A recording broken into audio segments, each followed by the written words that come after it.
मुबारक हो जिसने तुझे आज के दिन मुझसे मिलने को भेजा, और तेरी अक्लमंदी मुबारक हो। उसने अपनी हिकमत से ना सिर्फ अपने घराने को बचाया, बल्कि जब उसने बड़ी दानाई से दाऊद को भी समझाया कि वो कैसा गुनाह करने जा रहा है, तो दाऊद ने भी इस बात को माना और समझा। अबीजील हिकमत और मामला फहमी से भरपूर। अबीजील ना सिर्फ अपने घराने की खूबसूरत बेटी थी, बल्कि एक नहायत अक्लमंद, वफादार और मामला फहम खातून भी थी। वो अपने शोहर नाबाल और अपने बच्चों के साथ वफादार थी और अपने घराने से बेहद मोहब्बत करती थी।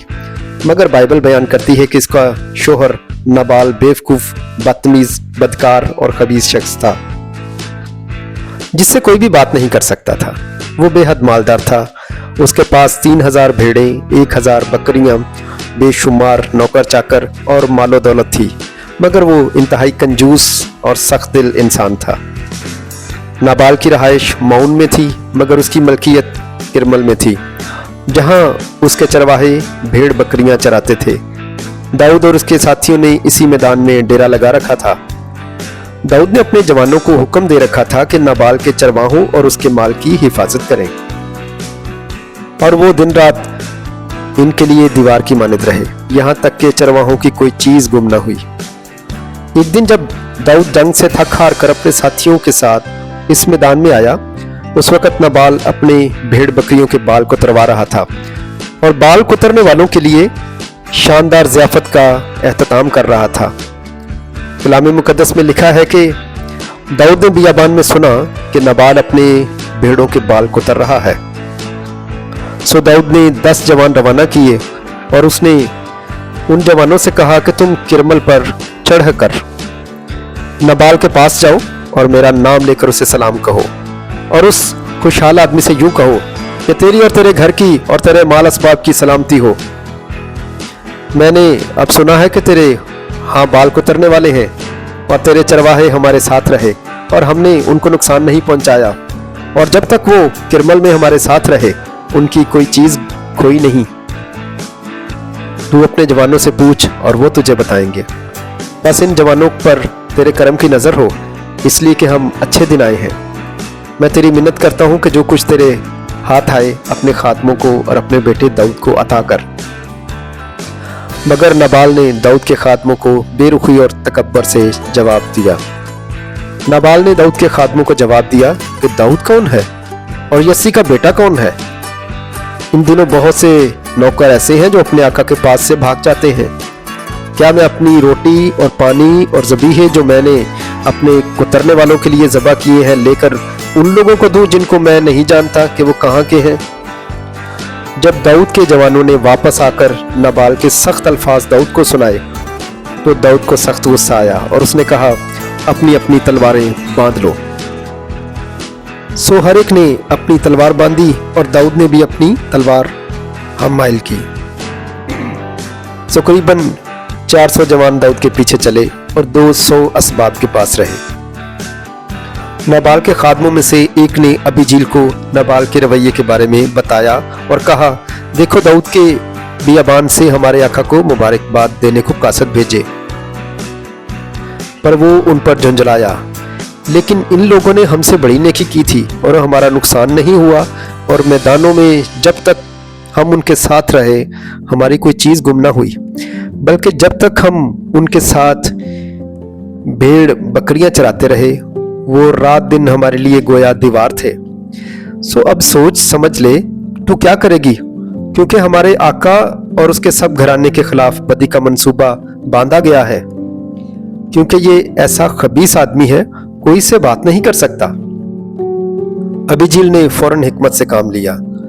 तब अबीजील ने जल्दी की और 200 रोटियां और मै के 2 मशकीज़े और 5 पकी पकाई भेड़ें और भुने हुए अनाज के 5 पैमाने और किशमिश के 100 खोशे और अंजीर की 200 टिक्कियां साथ लीं और उनको गधों पर लाद लिया और अपने चाकरों से कहा, तुम मुझसे आगे जाओ, देखो मैं तुम्हारे पीछे पीछे आती हूँ।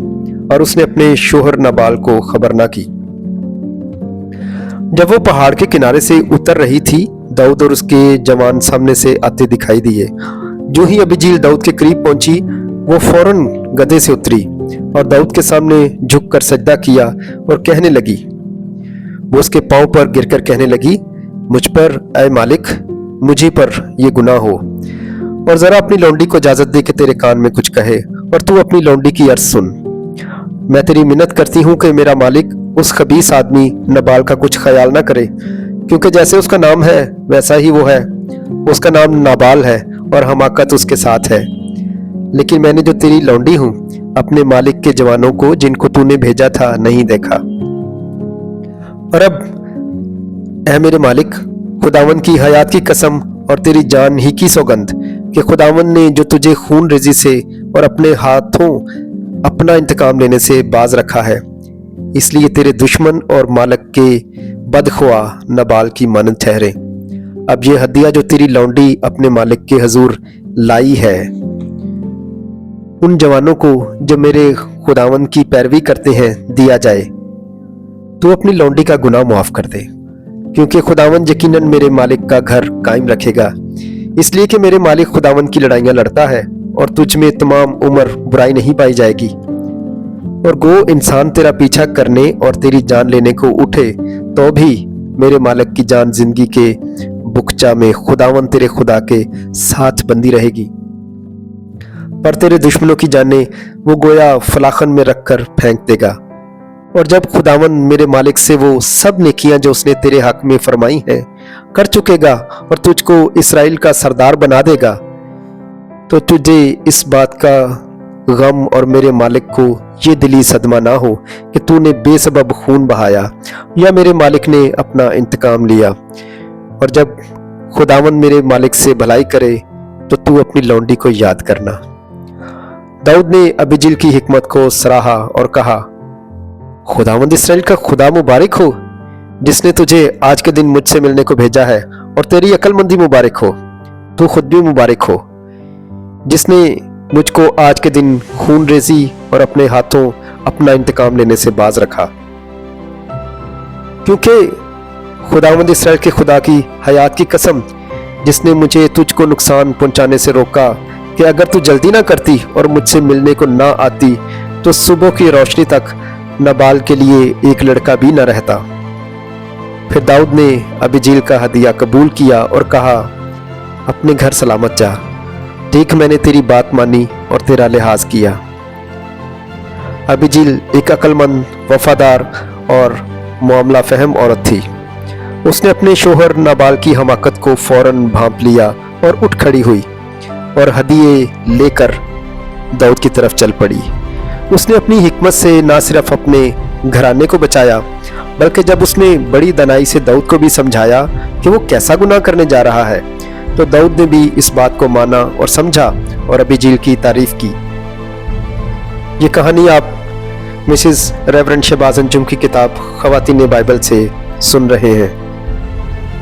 हम आज की बेटियां अबीजील से सीख सकती हैं कि अगर कभी ऐसा वक्त आ जाए तो हमें उठ खड़े होना है और हमें मामला फहमी हिकमत के साथ अपनी और अपने घराने की सलामती के लिए चारा करना होगा।